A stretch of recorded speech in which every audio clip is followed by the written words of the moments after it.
الحمد لله رب العالمين والعاقبة للمتقين والصلاة والسلام على سيد المرسلين أما بعد فأعوذ بالله من الشيطان الرجيم بسم الله الرحمن الرحيم قال الله تعالى في القرآن المجيد والفرقان الحميد حاميم والكتاب المبين إنا أنزلناه في ليلة مباركة إنا كنا منذرين فيها يفرق كل أمر حكيم 23 فروری سن 2024 مطابق 12 شعبان المعظم 1445 سے ہجری. آگے بڑھنا یہ ہر انسان کا بنیادی حق بھی ہے اور ہر انسان کی خواہش بھی ہے. وہ چاہتا ہے کہ اعلیٰ سے اعلیٰ حاصل کرے، بہتر سے بہتر حاصل کرے. فرق یہ ہو جاتا ہے کہ مختلف انسانوں کی اپنی سوچ اور نظریات کے اعتبار سے ترجیحات مختلف ہوتی ہیں. کوئی مال و دولت کی وجہ سے سب کچھ کرنے کو تیار ہو جاتا ہے، کوئی رشتوں کی اہمیت کو سمجھتا ہے تو رشتوں کی خاطر، اپنے اقربا کی خاطر، اپنے والدین، ماں باپ، اولاد، بیوی بچوں کی خاطر سب کچھ کر گزرتا ہے. کوئی عہدے کے لیے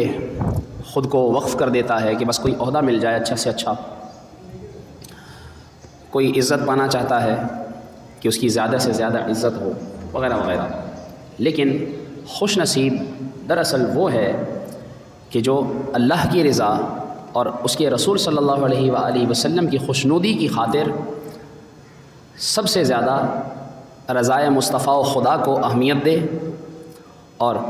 اللہ کی اور اس کے رسول کی رضا کی خاطر سب کچھ قربان بھی کرنا پڑے، کچھ بھی کر گزرنا پڑے تو کرے گزرے. اور یقیناً جو شخص اپنے اندر مثبت تبدیلی، اچھی بہتری چاہتا ہے تو پھر وہ موقع کی تلاش میں رہتا ہے کہ اسے کوئی موقع ملے اور وہ کوتاہیوں کا ازالہ کر کے رکاوٹیں دور کرتا ہوا اپنی منزل کو پا لے. اور بالخصوص پھر اللہ رب العالمین اپنی راہ کے مسافر کو بھی ایسے موقع عطا فرماتا ہے کہ جس کے ذریعے اگر کوئی سچی تڑپ والا ہو تو پھر وہ اپنے اندر بہتر سے بہتری بھی لاتا ہے اور آخر کار وہ اللہ رب العالمین کی رضا، اس کی خوشنودی، اس کے پیارے نبی صلی اللہ علیہ وآلہ وسلم کی محبت پانے میں کامیاب بھی ہو جاتا ہے. اور یہ بھی یاد رکھیے کہ جسے اللہ نوازے تو اسے کوئی روک نہیں سکتا اور جسے اللہ محروم کر دے پھر اسے کوئی نواز نہیں سکتا. اور ترقی اور محرومی کی رکاوٹیں اگر انسان دور کر دے تو پھر تبھی امید کی جا سکتی ہے کہ وہ بہتری کی طرف آ جائے.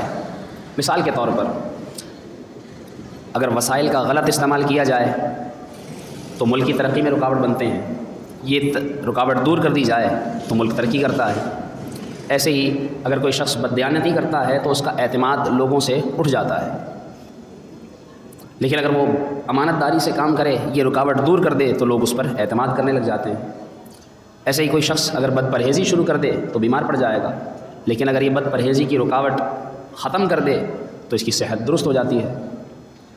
ایسے ہی مسلمان کی ترقی اور مسلمان کے اندر مثبت تبدیلی کی اگر رکاوٹیں دور کر دی جائیں تو پھر انسان بہتری کی طرف جاتا ہے، آگے سے آگے وہ دینی مثبت تبدیلی اپنے اندر لانے میں کامیاب ہو جاتا ہے. لیکن اگر وہ یہ رکاوٹیں دور نہ کرے تو پھر پستی سے پست کی طرف، پیچھے سے پیچھے جاتا چلا جاتا ہے. ایسا پیچھے ہوتا جاتا ہے کہ آخر کار وہ نافرمانوں کی لسٹ میں شمار کیا جاتا ہے. اس لیے مسلمان کو چاہیے کہ وہ اپنی دینی ترقی کی رکاوٹوں کو دور کرے. اور علماء لکھتے ہیں کہ مسلمان کی جو دینی ترقی ہے، اس کے اندر جو مثبت تبدیلی ہے، اس کے اندر اگر کوئی رکاوٹ بننے والی چیز ہے تو سب سے پہلے ہیں اس کے گناہ، اس کی نافرمانی. اگر وہ یہ نافرمانی ترک کر دے، گناہ چھوڑ دے، یہ رکاوٹ ہٹا دے اور سچی توبہ کے دریا میں غوطہ زن ہو جائے تو اللہ رب العالمین اس کے گناہوں کے میل کو دھو دیتا ہے اور صدق دل سے یہ آنسوؤں کا سرما اگر اپنی آنکھوں میں لگاتا ہے تو اسے پھر اللہ رب العالمین کے نیک بندوں کے اوصاف نظر آنا شروع ہو جاتے ہیں، اور جب یہ کرتوتوں پر شرمندہ ہو کر دل سے معافی مانگ لیتا ہے تو یہ ایسا حسین عمل ہوتا ہے کہ اللہ رب العالمین اس کے گناہ بھی بخشتا ہے اور اس کی ترقی کا سفر آسان فرما دیتا ہے۔ نہ صرف اس کی ترقی کا سفر آسان ہو جاتا ہے بلکہ اس کے راستے سے مشکلات بھی رب العالمین دور فرما دیتا ہے۔ اس لیے مسلمان کی دینی ترقی کے لیے سب سے زیادہ ضروری ہے گناہوں کو چھوڑ دینا، اور گناہوں کو چھوڑ کر سچی توبہ کر لینا۔ اس لیے قرآن کریم میں اللہ رب العالمین نے ارشاد فرمایا توبوا الی اللہ توبۃ نصوحا، اللہ سے سچی توبہ کرو، سچی پکی توبہ کرو، اور سچی توبہ کرتے ہوئے ہی یہ یاد رکھے کہ میں نے جو توبہ جس گناہ سے کی ہے اس گناہ کو بھی مطلقاً چھوڑ دینا ہے، ترک کر دینا ہے، پھر وہ گناہ نہیں کرنا۔ بہت سے لوگ توبہ کرتے ہیں لیکن دل ہی دل میں ان کے کہیں نہ کہیں یہ موجود ہوتا ہے کہ پھر یہ گناہ کر لیں گے۔ جب گناہ کرنے کا ارادہ بھی ترک نہ ہو تو پھر توبہ کامل نہیں ہوتی۔ گناہ چھوڑنے کا کامل پکا ارادہ ہو اور پھر چھوڑ بھی دے اور اپنی انسان پوری کوشش کرے اور پھر نادم ہو کر اللہ سے توبہ کرے تو پھر اللہ رب العالمین اس کے گناہ معاف فرماتا ہے، اور اسے آسانی تب ہوتی ہے گناہ چھوڑنے میں جب وہ گناہوں کے انجام کو یاد کرتا ہے، جب وہ گناہوں کے نقصانات کو سمجھ لیتا ہے۔ علماء لکھتے ہیں کہ گناہ کا سب سے برا انجام تو یہ ہوتا ہے کہ انسان اللہ کو ناراض کر رہا ہوتا ہے۔ گناہ سے جب انسان گناہ کرتا ہے تو وہ اللہ کو ناراض کرتا ہے، اللہ ناراض ہو جاتا ہے۔ قرآن کریم میں اللہ رب العالمین نے ارشاد فرمایا یہ جو اللہ کا غضب ہوتا ہے، یہ جو اللہ رب العالمین کی طرف سے پکڑ ہوتی ہے، کیوں ہوتی ہے؟ ذالک بما عصوا وکانوا یعتدون، یہ ہوتی اس وجہ سے ہے کہ یہ نافرمانی کرتے ہیں، سرکشی کرتے ہیں، تو اللہ رب العالمین ناراض ہو کر ان کی پکڑ فرما لیتا ہے۔ تو اس لیے گناہ کا انجام انسان سمجھ لے کہ اللہ ناراض ہوگا۔ اور پھر رسول اللہ صلی اللہ علیہ وسلم نے بھی گناہ کا انجام، گناہ کی نحوست بیان فرمائی ہے۔ آپ صلی اللہ علیہ وسلم نے ارشاد فرمایا ان المؤمن اذا اذنب كانت نقطة سوداء في قلبه فإن تاب ونزع واستغفر صقل قلبه فإن زاد زادت۔ آپ صلی اللہ علیہ وسلم نے ارشاد فرمایا کہ جب کوئی گناہ کرتا ہے تو اس کے دل پر سیاہ نقطہ لگا دیا جاتا ہے، اور اگر یہ گناہ کرتا رہے تو اس کا دل اس نقطے کی سیاہی بڑھتی جاتی ہے اور اس کا دل سیاہ ہو جاتا ہے۔ اگر تو یہ توبہ کر لے، اگر تو یہ توبہ کر کے چھوڑ دے اور سچی پکی توبہ کر کے نیکی کی طرف آ جائے تب تو اس کا دل سیقل کر دیا جاتا ہے، دھو دیا جاتا ہے نیکی کی برکت سے۔ لیکن اگر نہ دھوئے، اپنے گناہوں کی توبہ نہ کرے اور اپنے دل کا وہ زنگ دور نہ کرے، وہ سیاہ جو نقطہ سرکشی نافرمانی سے لگایا گیا جو لگواتا رہا وہ نہ چھوڑے گناہ، تو پھر اس کا دل پورے کا پورا سیاہ ہو جاتا ہے اور دل سخت ہو جاتا ہے، اور پھر دل ایسا سخت ہو جاتا ہے جسے او اشد قسوہ من الحجارہ بیان کیا گیا کہ پھر اس کا دل پتھر سے بھی زیادہ سخت ہو جاتا ہے، اور پھر پتھر سے ایسا زیادہ سخت ہوتا ہے کہ پھر اس کو کوئی نیکی کی بات بھی بتائی جائے تو سمجھ میں نہیں آتی۔ پھر اگر یہ کوئی نیکی کرتا بھی تھا وہ توفیق بھی اسے چھین لی جاتی ہے، کوئی نیک کام کرتا بھی تھا، نماز پڑھتا بھی تھا، اس سے دور ہو جاتا ہے، اور ایسا دور ہوتا ہے کہ صرف پہلے نوافل چھوڑتا ہے، پھر سنتیں چھوڑتا ہے، پھر فرائض چھوڑتا ہے، حتیٰ کہ ایسا پتھر دل ہو جاتا ہے کہ بسا اوقات وہ کفر میں بھی جا پڑتا ہے، کافر ہو جاتا ہے۔ تو یہ گناہ کی نحوست ہوتی ہے انسان کہ جب انسان گناہ کرتا ہے تو اس کے دل کی سختی بڑھتی جاتی ہے اور وہ کفر کی طرف چلا جاتا ہے۔ ایک گناہ کی نحوست یہ بھی بیان کی جاتی ہے، یہ گناہوں کی نحوست یاد رکھے گا تو گناہ چھوڑنے میں آسانی ہوگی۔ آپ صلی اللہ علیہ وسلم کی روایات کا خلاصہ یہ بھی ملتا ہے کہ پھر اس کے رزق میں تنگی آنا شروع ہو جاتی ہے اور اس کا رزق تنگ ہو جاتا ہے۔ ومن اعرض عن ذکری فإن له معیشۃ ضنکا، قرآن کریم میں اللہ تعالیٰ نے ارشاد فرمایا جو ہمارے ذکر سے منہ پھیرتا ہے تو اس کا رزق بھی، اس کی معیشت بھی تنگ کر دی جاتی ہے، اس کا رزق کھینچ لیا جاتا ہے، اور بسا اوقات بظاہر آ رہا ہوتا ہے لیکن اس آئے ہوئے رزق میں سے برکت ختم کر دی جاتی ہے، اور یہ بھی گناہ کی نحوست ہوتی ہے۔ قرآن کریم میں سے اللہ تعالیٰ نے یہ بھی بیان فرمایا ما اصابکم من مصیبۃ فبما کسبت ایدیکم، کہ جو تمہیں پہنچتی ہے مصیبت وہ تمہارے اپنے ہاتھوں کی کمائی ہوتی ہے۔ اس لیے مسلمان اپنی دینی ترقی کے اندر جو رکاوٹ ہے گناہ اسے چھوڑ دے اور اس گناہ کی یہ نحوستیں یاد رکھے، کیا کہ ایک تو اللہ ناراض ہوگا، دوسرا اس کا دل سخت ہو جائے گا، تیسرا وہ خیر کی توفیق سے، نیکی کی توفیق سے محروم ہو جائے گا، اسے جمعے کے دن بھی اللہ کے گھر میں آنے کی توفیق نہیں ملے گی، اسے اللہ کی بارگاہ میں ہاتھ اٹھانے کا بھی موقع نہیں ملے گا۔ ایسا بھی ہوگا جو مسجد کے اندر ہو کر بھی مسجد کا کام بھی کرے گا لیکن پھر بھی نماز نہیں پڑھے گا، ایسا محروم ہو جائے گا۔ گناہ کی نحوست یہ ہوگی کہ اس کا رزق تنگ کر دیا جائے گا، اس لیے مسلمان یہ نحوستیں یاد رکھتے ہوئے اپنی دینی ترقی کی رکاوٹ گناہ کو چھوڑ دے، سب سے پہلا کام۔ پھر اگر اس نے اور ترقی کرنی ہے، دین کے اندر اور بہتر ہونا ہے، اپنے اندر مثبت تبدیلی لانی ہے، تو پھر اپنے رب عز و جل کی جو اس پر نعمتیں ہیں ان نعمتوں کا ادراک کرے، ان نعمتوں کو شمار کرنا شروع کرے۔ اگر اسے شمار نہیں کر سکتا، وَإِن تَعُدُّوا نِعْمَتَ اللَّهِ لَا تُحْصُوهَا، اگر تم اللہ کی نعمتوں کو شمار کرنے لگو گے، گننے لگو گے، نہیں گن سکتے، لیکن ان نعمتوں کا ادراک کرنے کی کوشش ضرور کرو۔ جب تم سوچو گے اللہ کی نعمتوں کو تو تمہیں وہ نعمتیں یاد کرنے کے بعد اتنا تمہارے اندر ایک جذبہ پیدا ہوگا کہ میرے رب کی مجھ پر اتنی نعمتیں ہیں تو میں گناہ کو چھوڑ دوں، میں کچھ تو اچھا ہو جاؤں، میں کچھ تو بہتر ہو جاؤں، میرا رب جو مجھے اتنا دیتا ہے۔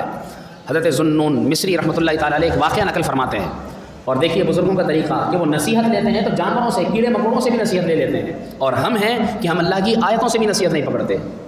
سوچیں ذرا، اس پر غور کریں ہم۔ آپ فرماتے ہیں میں نے دیکھا کہ ایک دفعہ ایک نہر کے کنارے ایک مینڈک بیٹھا تھا، اور میں نے دیکھا کہ ایک بچھو، ایک بڑا مینڈک اور ایک بچھو، کچھ دیر کے بعد دیکھتا ہوں کہ وہ بچھو اس مینڈک کے اوپر بیٹھ جاتا ہے، اور وہ مینڈک اسے اس نہر میں سے، یا وہ جو چھوٹا سا تالاب تھا پانی کا، اسے دوسری طرف چھوڑ دیتا ہے۔ جب وہ بچھو دوسری طرف جاتا ہے تو وہاں کیا دیکھتا ہے کہ نشے میں مدہوش ایک شخص پڑا ہوا ہے، اور اس مدہوش شخص پر ایک سانپ حملہ کرنے والا تھا کہ اتنے میں یہ بچھو اس سانپ کو ڈستا ہے، اور اس بچھو کے ڈنک، اس کے زہر کے اثر سے وہ سانپ پیچھے ہٹ جاتا ہے اور وہ اسے چھوڑ دیتا ہے، مر جاتا ہے وہ سانپ۔ کچھ دیر کے بعد پھر دیکھتے ہیں کہ وہی بچھو پھر اسی مینڈک پر بیٹھتا ہے اور مینڈک اسے دوسری طرف واپس چھوڑ دیتا ہے۔ ذوالنون مصری رحمۃ اللہ تعالیٰ علیہ فرماتے ہیں میں نے اس شخص کو ہوش میں لایا، میں نے اسے ہوش دیا، اس پر پانی چھڑکا، جب اسے ہوش آیا تو اس کو میں نے بتایا دیکھیے یہ جو مرا ہوا سانپ ہے، اللہ رب العالمین کی کتنی تجھ پر رحمت ہوئی ہے کہ اس نے ایک مینڈک اور ایک بچھو کے ذریعے اس سانپ سے تیری جان بچائی۔ اور جب وہ گناہگار، وہ مدہوش جو نشے میں دھت پڑا تھا، جب وہ یہ بات دیکھتا ہے، سنتا ہے، تو پھر کیا کہتا ہے؟ الہی ھذا فعلک بمن عصاک فکیف رفقک بمن یطیعک، کہ یا اللہ جو تیری نافرمانی کرتا ہے یہ تو اس پر تیری رحمت ہے، تو پھر جو تیری اطاعت کرتا ہوگا اس پر تو کتنے انعام فرماتا ہوگا، اس پر تو کتنی نعمتیں فرماتا ہوگا۔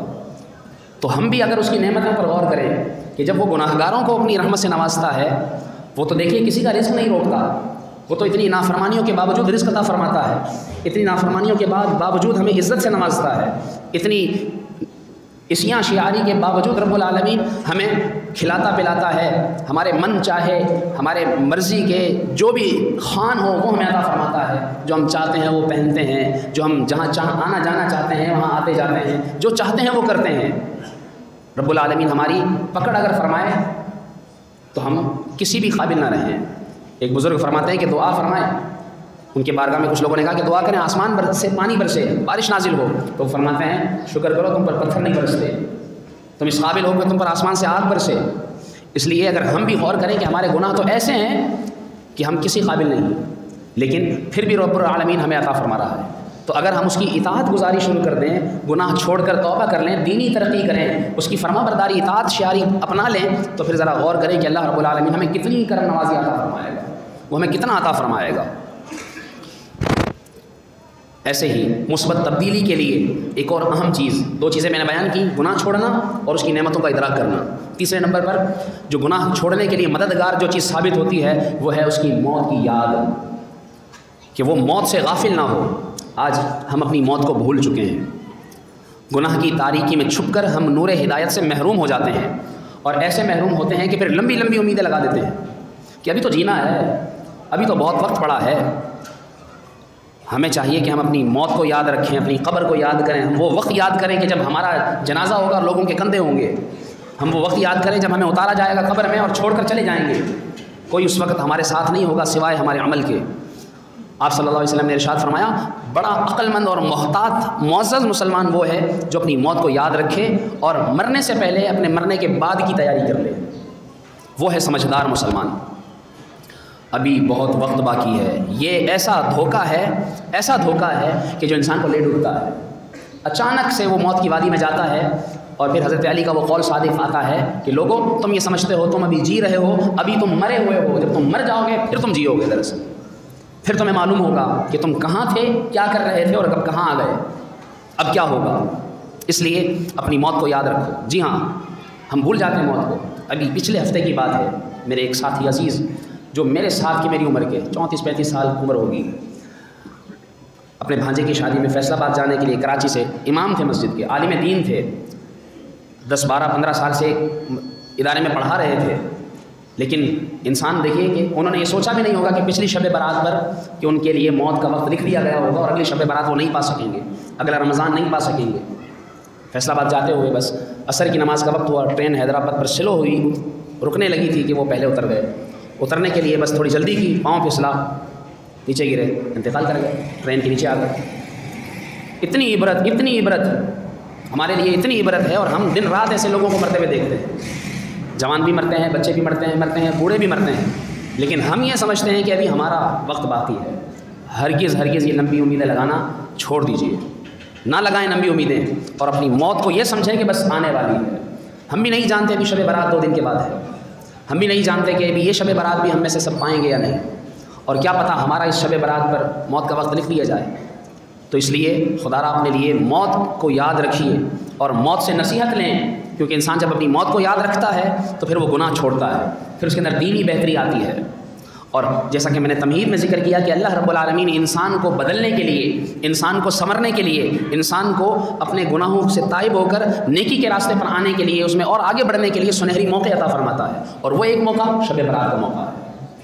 یہ شب برات یہ وہ رات ہے جس کے متعلق علماء لکھتے ہیں کہ شب برات یعنی آزادی کی رات ہے، چھٹکارے کی رات ہے، جہنم سے بری ہونے کی رات ہے۔ براءت ہم اس کو سمجھتے ہیں کہ جو ایک شادی کی بارات ہوتی ہے، یہ وہ بارات نہیں ہے، یہ ہے براءت، آزاد ہونا، بری ہونا۔ کس سے بری ہونا؟ جہنم سے بری ہونے کی رات ہے،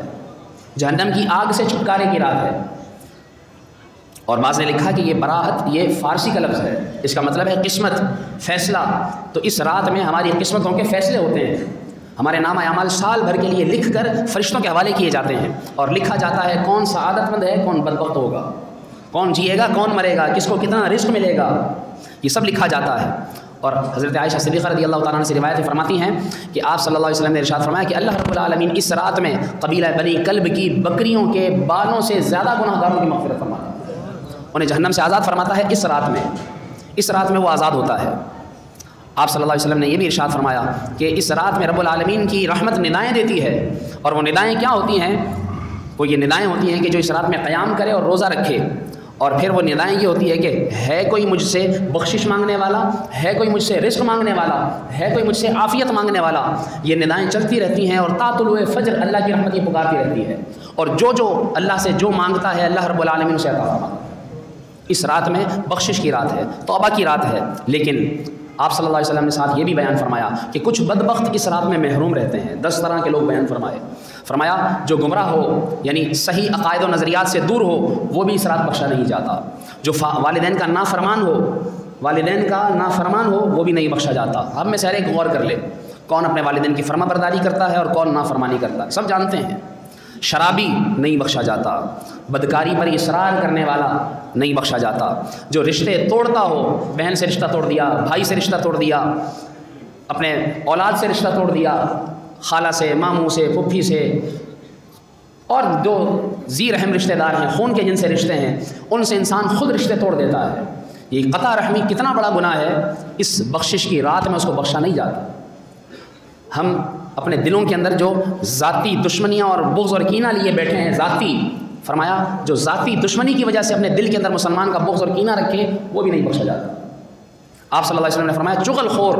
مسلمانوں کو لڑوانے کے لیے ایک دوسرے کی باتیں ادھر ادھر کرنا، لڑوانا، چغل خوری کرنے والا بھی نہیں بخشا جاتا۔ تکبر سے کپڑے لٹکانے والا بھی نہیں بخشا جائے گا۔ جو ظالمانہ طور پر کسی سے بھتہ وصول کرے، ٹیکس لے، وہ بھی نہیں بخشا جاتا۔ اور کاہن جو لوگوں کو نجومیوں کی طرح آئندہ کی باتیں جھوٹ کے طور پر بتائے، ایسا کاہن بھی لائق بخشش نہیں اس رات۔ اس لیے یہ رات گزاریے اللہ کی عبادت میں، اللہ سے توبہ کرتے ہوئے، جیسا میں نے کہا کہ دینی ترقی کرتے ہوئے، اپنے جو دین کی راہ میں جو رکاوٹ ہیں آپ کے لیے، گناہ ہیں، انہیں چھوڑیے اور اپنے رب کی نعمتوں کا ادراک کریں، اپنی موت کو یاد کریں، اور ساتھ ساتھ اس رات کو شروع ہوتے ہی اللہ کی عبادت کے ساتھ شروع کریں۔ مغرب کی نماز باجماعت پڑھیں، آپ کی مسجد میں 6 نوافل باجماعت ادا ہوتے ہیں، وہ ادا کیجیے۔ اس کے ساتھ ساتھ پھر عشاء کی نماز ادا ہو، نماز عشاء کے بعد محفل بیان میں شرکت کریں، اور اس کے بعد پھر اپنے گھر میں اگر ہو سکے تو نیاز کا اہتمام کریں، اپنے مرحومین کے لیے، ان کے لیے دعائیں مغفرت کروائیں۔ جو کچھ گھر میں ہے، ضروری نہیں ہے کہ آپ کچھ مخصوص کھانا بنائیں تو ہی نیاز ہوگی، نہیں، پانی کا گلاس بھی رکھ کے دعا کر دیں، بس یہ نیاز ہو جائے گی۔ ان کے لیے دعائیں مغفرت یہی نیاز ہے۔ جتنا قرآن آپ کو پڑھنا آتا ہے اتنا پڑھیں اور دعا کریں، یا اللہ اپنے کلام کے صدقے میرے مرحومین کی بخشش فرما دو، بس یہ نیاز ہے، یہ دعا کریں۔ اور اس کے بعد پھر قبرستان جانا اس رات میں سنت ہے۔ ان مرحومین کی قبروں پر جائیے کہ جن مرحومین کی قبروں پر سال سال تک لوگ نہیں جاتے، کم از کم اس رات میں جائیے کہ جانا سنت ہے قبرستان، سنت کی نیت سے جائیں، اور ایک دوسرے سے معافی مانگیں، ایک دوسرے سے اپنے حقوق معاف کروا لیں۔ نہیں پتہ کب دنیا سے چلے جائیں گے، نہیں پتہ کہ کون آئندہ سال یہاں ہوگا کون نہیں ہوگا، اس لیے اپنے آپ کو ایک دوسرے سے معاف کروا لیں، اور پھر اللہ کی